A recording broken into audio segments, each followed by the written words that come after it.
Last week I rocked up to the gym and I didn't have a squat rack available. Everything was busy. Everything was being used. So I was kind of standing around for a little bit and this machine caught my eye. And so I jumped in it, did a couple of sets. And to my absolute surprise, I couldn't believe the effect that it had on me. I've done hip thrusts in the past, but I've never done a machine like this. Never done a machine like that. Lit my glutes up like a Christmas tree. Literally, I felt every muscle fiber of the glute max at least, I think. I don't think there was any other glute involvement like the minimus and the medius. The glute max was kind of like just oscillating with contraction. You know, like when the muscle kind of dances around, it was like that. I did one set with just a plate aside, so 40 kilos. For a set of 20, and I had I've never had this feeling before. I spoke about it briefly in that video last week, but basically my glutes started cramping up on me. I was shocked. I ended up doing 2 or 3 sets, and the moment the squat rack became available, I kind of jumped across that because this wasn't part of the deal. I just kind of was killing time, and I thought I'd experiment with this machine. Never done it before, and the only people that I really see use this machine are girls, you know, trying to bring up the glutes and whatever for aesthetics or whatever the case might be. So I never really see anybody doing this machine. I've seen glute or hip thrusts done by many strength athletes, definitely, but I've never done this machine, and it's a completely different stimulation to our normal barbell. With the barbell, one of the reasons why I kind of stopped it was that I had difficulty, granted I don't have the right pad, but I had difficulty sticking my hips through because the bar was really uncomfortable in the area that I had it in. And so I would kind of hip thrust with an anterior pelvic tilt. I wouldn't kind of really posteriorly tilt those hips at the top of the movement, which is really the whole thing's about. So this thing, today I ended up doing a lot of this stuff. It occurred to me, and I've always kind of been planning to kind of go back and really experiment with this thing. A few months ago now, probably, definitely more than a month ago, I made a hypothesis that I believe that my back is weak. This is why I've implemented the deadlift every day. That was kind of the cascade of thinking at the time. That all kind of came about after I watched that video, which I linked, whatever video I did that a few months ago. I linked this video in. Basically, it was a video of Chad Wesley Smith talking about leg strength versus back strength and how to know which one you have and which one you need to work on. He went on that video to talk about how he himself has good leg strength but has a weak back. And one of the differentiating factors that he kind of mentioned was that if you have the ability to grind out a squat, you probably have a strong back. If you do not have the ability to grind, we're talking like several seconds of grinding through a very heavy lift, then you probably don't have back strength, because it's the back strength that allows you to kind of go through that. Now, I've made that decision upon that because I never grind weights. I always feel like they're going to crush me. As soon as I lose that momentum from the bottom, I feel like it's all over, and I usually dump the bar. So I made that decision, then went on to the deadlift, and the deadlift has kind of turned out really well. I put on basically 40 kilos on the deadlift this year, and recently it's been incredible gains recently from the deadlift every day and its accessories that I've kind of chosen to do. So I've kind of identified the back is weak on me, and so I've been pursuing it. This machine that I started off the video with is a hip thrust machine or glute thrust machine, so it kind of hits the back. Now, when I say back and when I say legs, I want to kind of identify what I mean by that, because it can be misleading. When I say back, what I'm referring to is not just the back. I'm actually referring to the glutes, the hamstrings, erectors, and the rest of the back, right? So I literally talk about the back as the lower back. Basically, anything that's involved in hip extension is what I call back. It's probably an incorrect way to think about it, but that's how I think about it. A back is hip extension, and legs I talk about as knee extension. So with legs, I talk about essentially quads. So it might be a little bit weird the way I think about it, but either you have weak legs or weak back. If you have weak legs, you basically have weak pushing power, which means quads essentially. If you have weak Back, I'm thinking glutes, hamstrings, and erectors. Anything that's kind of involved hip extension. I mean, erectors don't do hip extension, but you get the idea. Whatever's involved in a deadlift. So this machine hits the glutes. And it really, really smashes me. I'm doing one play at a side in this exercise, and I found it very, very challenging today. I went on into the workout. I did, I think, 7 sets of 20, I want to say, with play at a side. So that's 40 kilos, 7 sets of 20 with 40 kilos on that glute machine.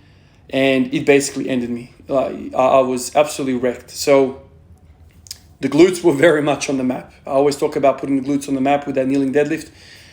Like I said, I've done hip thrusts before. They're not the same as this belt machine glute thrust thing, what this thing is. Absolute annihilation on my glutes. I went on to hit 220 on the deadlift. I tried to pull 240. I just don't have the power. That's how much this machine took out of me. Went over to the front squat. I worked up to 140. Failed 140. That was a weird experience. You'll see it coming up soon. Basically, I did 120. That felt all right. Did 140. I unracked the bar, and I started getting dizzy. I thought it kind of passed for a second. Went in down, and dizziness got me again. So, I mean, I don't know, maybe that was just an incorrect front rack position that I had or whatever. I don't know why I was dizzy, but I just dropped the bar. I felt like I was wrecked today from that glute machine. It's funny to say, like, how can an isolation exercise like that really end you? But it got me thinking. It got me thinking about my glutes. It got me thinking about my posture. It got me thinking about my anterior pelvic tilt, kind of baseline. I've always had hips kind of anteriorly tilted, and I think I've got weak glutes. I've already made that assumption, but I think now I'm going to have to do something about it directly. I'm not doing enough volume in the squats, as in back squats. Front squats are predominantly a quad exercise with the upper back, targeting as well, which I've talked about in the past. So I'm not doing very much for the glutes at the moment at all. So I want to do something to it. I'm thinking about it. This is the thought process right now. I want to do something for the glutes. I am doing a lot of hamstring curls at the moment. Once again, the back is the weakness. I'm doing deadlifts. I've kind of done deadlifts for a little while now every day.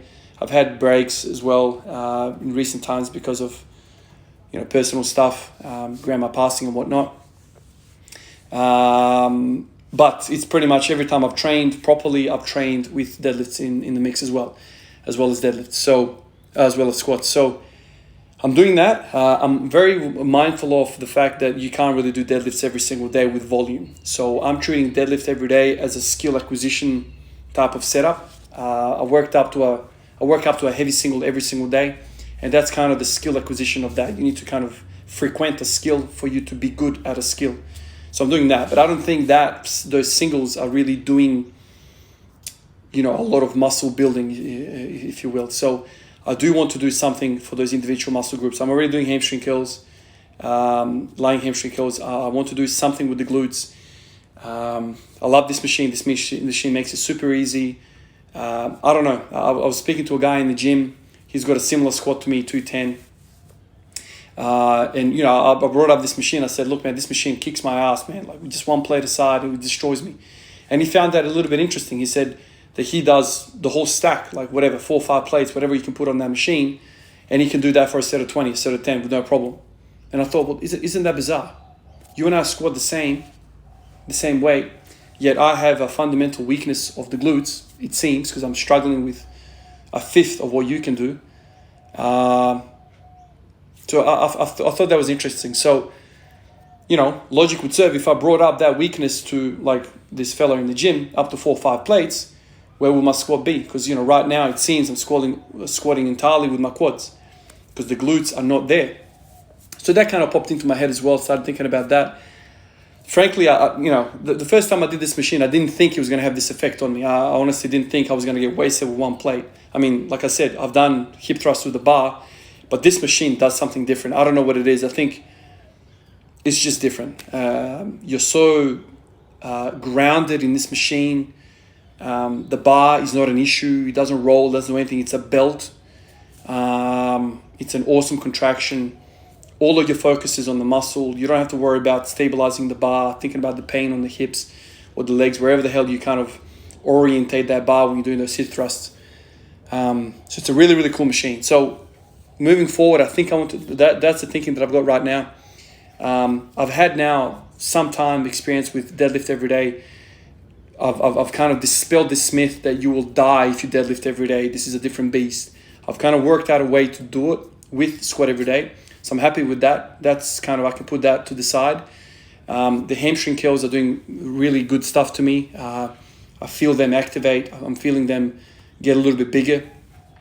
I want to continue doing front squats as well because of the upper back kind of strength that I'm getting from it, and the fact that I'm squatting in an upright posture much more than back squat. So all these things are kind of adding to the dish. And now I think I want to do something at least a few times a week for the glutes. If, last week I went in and I tried that machine, I didn't get any effect from a reasonable weight, it would have never come up on my radar. But because this thing kicked my ass, literally kicked my ass, I thought it was remarkable that somebody that can squat 200 kilos would get annihilated with a machine like that. I don't know if I'm misunderstanding that whole event, but today I went in hard, and just one plate, man, it kicked me, man. Like, I have never had my glutes activate like that. And, I'm not a bodybuilder that does a lot of isolation. I've done a lot of squatting. I've done a lot of deadlifting, and I've never had stimulation like that. Automatically, I start thinking about Brett Contreras, that researcher, PhD, the guy that specializes in glutes. I think they call him the glute guy, right? So that's his area of expertise. He's long argued. I've kind of on and off listened to him over the years. He's long argued that the glute, the hip thrust, is the best thing for your glutes. It's better than the squat and the deadlift. He goes on to explain injury risk and all that's associated with those big compounds. The hip thrust is safe. It's very much a different kind of strength curve to squatting. If you think about it, in the glute, in a hip thrust, it's a kind of a vertical exercise. So meaning right at the top, you have a lot of tension at the top when you are fully locked out with your hips. That's peak contraction. With the squat, because you are squatting kind of in a different direction, or maybe the hip thrust is horizontal. With the squat, you're vertical. You are at the top, basically locked out. You're stacked. That means the glutes don't have to contract all that much because the joint is already locked out. So there's no contraction when you're standing, right? Not a big one anyway. But if you put that image of yourself standing and you put yourself kind of sideways, looking up into the sky, all of a sudden your glutes need to fire for you to be in hip extension. And so that's kind of one kind of conceptualization why this exercise is really good. I'm not glute expert by any means, but I don't think it's a clear replacement for the squat and the deadlift. But right now it's really intriguing to me how effectively it stimulated my glutes. And if I'm going down the line once again of hypothesizing that I have a weak back, meaning erectors, glutes and hamstrings, I think it would be in my best interest to get after them a little bit and concentrate on them a little bit and see what carryover they have. I think right now it's not a good idea to do them before all the other exercises, because as I found today, if I do this machine before all the other exercises, I'm basically rendered useless. It's that much of a glute killer, and we all know glutes are the powerhouse of the body. If you fatigue them, then you can't really do anything else. That's what's on my mind. I'll catch you guys tomorrow. Peace out.